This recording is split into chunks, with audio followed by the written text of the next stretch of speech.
Olá, tudo bem? Estamos aqui para mais um vídeo de matemática para você ter sucesso nesse Enem. Ok? Hoje é um probleminha de regra de 3. Na verdade, é um problema de proporcionalidade que a gente pode resolver ou não por regra de 3 e aqui facilmente ele vai ser liquidado com a regra de 3. Vamos lá? Uma empresa deseja iniciar uma campanha publicitária divulgando uma promoção para os seus possíveis consumidores. Para esse tipo de campanha, os meios mais viáveis são a distribuição de panfletos na rua e anúncios na rádio local. Considera-se que a população alcançada pela distribuição dos panfletos seja igual à quantidade de panfletos distribuídos. Se eu distribuir 1.000 panfletos, 1.000 pessoas. Enquanto que a alcançada por um anúncio de rádio seja igual à quantidade de ouvintes do rádio. Se 1.000 pessoas estiverem escutando o meu rádio, esse é o meu alcance, né? Exatamente os ouvintes do anúncio. O custo de cada anúncio é de R$ 120, o anúncio no rádio, R$ 120, e a estimativa é de que seja ouvido por 1.500 pessoas. Número de pessoas ouvindo, então, 1.500 pessoas para eu gastar R$ 120. Já a produção e distribuição dos panfletos custam R$ 180 para cada 1.000 unidades. E o número de pessoas que vão ser atingidas exatamente as 1.000 unidades, 1.000 pessoas vão receber esse panfleto. Considerando que cada pessoa será alcançada por um único desses meios de comunicação, a empresa pretende investir em ambas as mídias. Considere X e Y os valores em real gastos nos anúncios de rádio e de panfletos, respectivamente. X para o rádio e Y para o panfleto. O número de pessoas alcançadas pela campanha será dado pela expressão. Quantas pessoas eu vou alcançar? E olha que as expressões estão dependendo de X e Y. X e Y são as quantidades em reais que a gente gasta na nossa campanha. Eu vou gastar exatamente 120, 180? Não. 120 se eu quiser alcançar 1.500 pessoas pelo rádio. 180 se eu quiser alcançar 1.000 pessoas pelos panfletos. Mas eu posso querer alcançar mais pessoas. Isso depende da quantidade que eu vou investir, que eu vou gastar na minha campanha.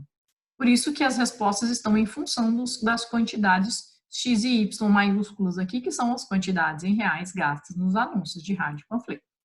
Então, aqui a gente vai pensar em duas regras de 3, porque o número de pessoas que eu vou alcançar é a soma das pessoas que eu alcanço com o anúncio de rádio com a soma das pessoas que eu alcanço com os panfletos. Então, nós temos que pensar em duas situações e somar no final. Por isso que o problema está apresentado como uma soma de duas quantidades.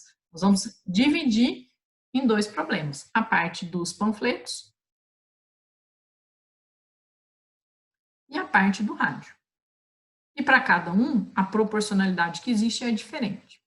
O primeiro dado aqui era sobre o rádio, então vamos fazer o rádio primeiro. O rádio custa R$ 120 para nós alcançarmos 1.500 pessoas.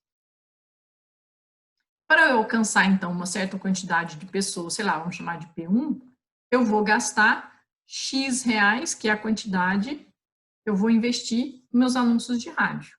E aí, eu vou achar o P1, que é a quantidade de pessoas, em função do valor X gasto com os anúncios de rádio. Aqui vai ficar 1.500 multiplicando o X, e o 120 multiplica o P1, vai passar dividindo aqui. Ficamos com 1.500 por 120. A gente já pode simplificar pelo menos um zero, vamos ficar com 150 sobre 12. E a gente não tem, na verdade, nenhum valor ali que o denominador seja 12. A gente tem denominadores 4, 9, 50, situações nesse sentido. Então, dá para fazer alguma simplificação aqui do P1, por exemplo, dividindo por 3, porque aí eu vou ficar com esse denominador pelo menos 4, que é uma das opções lá. Dividindo por 3, eu ficaria com 50x dividido por 4. Isso seria a quantidade de pessoas alcançadas em função de X reais investidos nos anúncios de rádio. O valor de X que eu colocar aqui vai fazer a conta e vai me dar a quantidade de pessoas alcançadas de acordo com a proporção estabelecida pelo anúncio de rádio. Tá? Então, o P1 já daria para ver que seria esse 54, o 50x sobre 4 estaria na primeira, 50x sobre, aqui tem 50y sobre 4, então essa aqui já não seria alternativa. Aqui não temos. Na verdade, a única que apresenta 50x sobre 4 é a alternativa A. Então, já fica muito evidente que talvez seja aquela. Mas vamos conferir o que acontece em relação aos panfletos. Do mesmo jeito, a gente tem a proporção dada no problema, que R$ 180 investidos geram um alcance de 1.000 pessoas. Se eu investir, então, Y reais, eu vou alcançar uma quantidade de pessoas, que eu vou chamar de P2, que são as pessoas alcançadas pelos panfletos aqui. Então, a quantidade P2 seria a multiplicação aqui de 1.000 vezes o Y, e aí o 180 passa dividindo essa expressão, que também, se nós simplificarmos o zero, e se pelo menos dividirmos por 2 aqui, nós chegaremos a 50y sobre 9. Isso é a quantidade de pessoas alcançadas devido a Y investimento em panfletos. Como ele quer o total de pessoas alcançadas por essas duas mídias, a gente vai somar essas duas quantidades. 50x sobre 4 mais 50y sobre 9 seria uma expressão que daria o total de pessoas alcançadas com aquelas quantias x e y investidas em rádio e panfleto, respectivamente. Certo, gente? Regra de 3 simples e básica. Tinha que perceber que dividir o problema em duas partes para depois, no final, somar essas duas partes. Não poderia misturar as duas coisas, porque as proporcionalidades são diferentes ali. Ok? Boa sorte para você, bons estudos, espero que você esteja gostando. Assine o nosso canal, ative o sininho para que você receba todos os dias um vídeo novo. Até mais, um abraço.